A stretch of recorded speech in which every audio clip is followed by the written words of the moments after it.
Jadi waktu itu ketika kamu masih kecil, Nina tinggal di sebuah desa di Jawa Barat.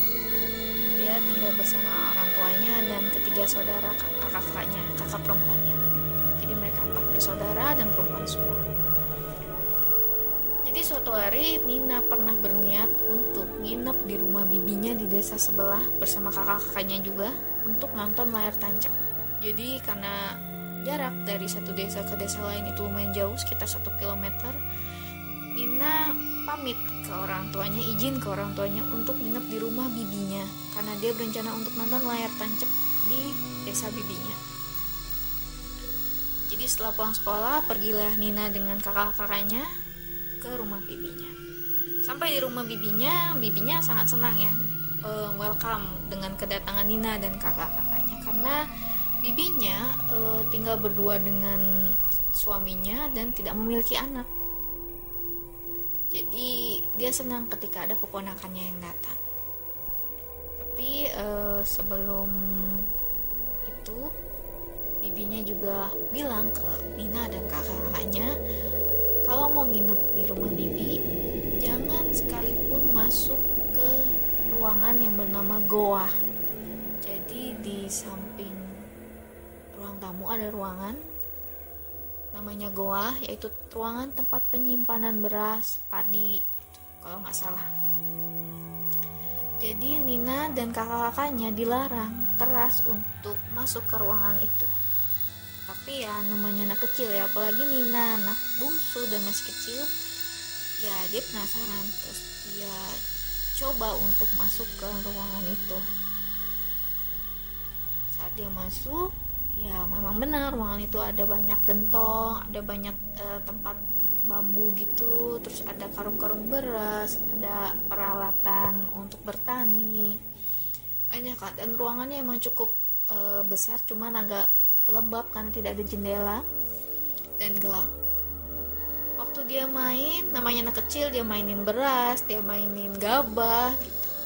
Tiba-tiba dia ngeliat ada di pojokan kayak nampan kecil berisi bunga-bungaan. Ada bunga melati, ada bunga mawar, bahkan ada bunga yang dia nggak tahu itu bunga apa. Karena ini namanya anak kecil ya, dia ngeliat bunga gitu kan pasti diambil, terus dihambur-hambur, dimainin, terus dicium-cium karena wanginya. Sampai agak lama, tiba-tiba saat dia lagi main, ruangan itu tiba-tiba ketutup sangat keras. Nina kaget dong, karena dia takutnya kalau dia kekunci di ruangan itu. Terus dia lari ke pintu, ternyata nggak kekunci. Terus dia buka, dia balik lagi ke bermain dengan kakak-kakaknya. Dan saat itu kakaknya nggak tahu sama sekali kalau Nina habis dari ruangan itu. Setelah malam, mereka nonton layar tancap. Kemudian lagi asik nonton, Nina ngerasa pengen buang air kecil. Dia ngomong ke bibinya, "Bi, pengen buang air kecil." Tapi ya namanya mereka lagi asik nonton layar tancap, jadi nggak terlalu menghiraukan si Nina ini. Jadi bibi langsung ngomong gini, "Nina pulang sendiri ya, bibi kasih kuncinya." Ya udah, jadi Nina pulang sendiri dengan membawa kunci. Sepanjang perjalanan, karena warga banyak yang ke lapangan untuk nonton layar tancap, ya jadi Nina pulang dan desa itu dalam keadaan sangat-sangat sepi. Cuman ya anak kecil kan ya, tidak ada rasa takut, tidak ada rasa mengerti yang cukup. Jadi saat dia masuk, terus dia buka pintu, dan di tepat di depan pintu itu ada TV tabung kaca yang zaman dulu banget. Waktu dia buka pintu, dia ngelihat bayangan dia di kaca TV. Terus ada orang lain sedang berdiri di belakang pintu yang dia buka. Terlihat jelas di bayangan kaca itu ada seperti orang pakai baju putih lagi berdiri di belakang pintu. Nina pun akhirnya ngerasa takut. Dia ngerasa mungkin ada orang lain di ruangan itu atau di rumah itu. Akhirnya kayak dia ngintip ke belakang pintu. Dia ngintip, ternyata yang dilihat itu pocong. Nina ngejerit, langsung dia kabur.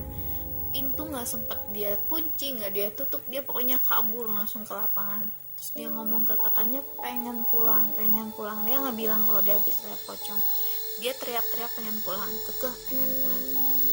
Akhirnya sama bibinya, karena Nina udah teriak-teriak pengen pulang, nangis-nangis, sama bibi diantarlah ke rumah mereka. Saat nyampe di rumah, Nina masih nangis-nangis, nggak mau keluar rumah, nggak mau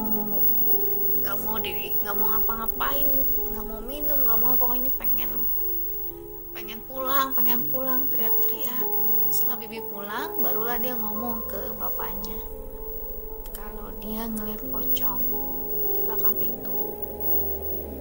Terus bapaknya nanya, Nina ngeliat pocongnya di mana? Nina jawab, di belakang pintu, tepat di depan pintu masuk goa.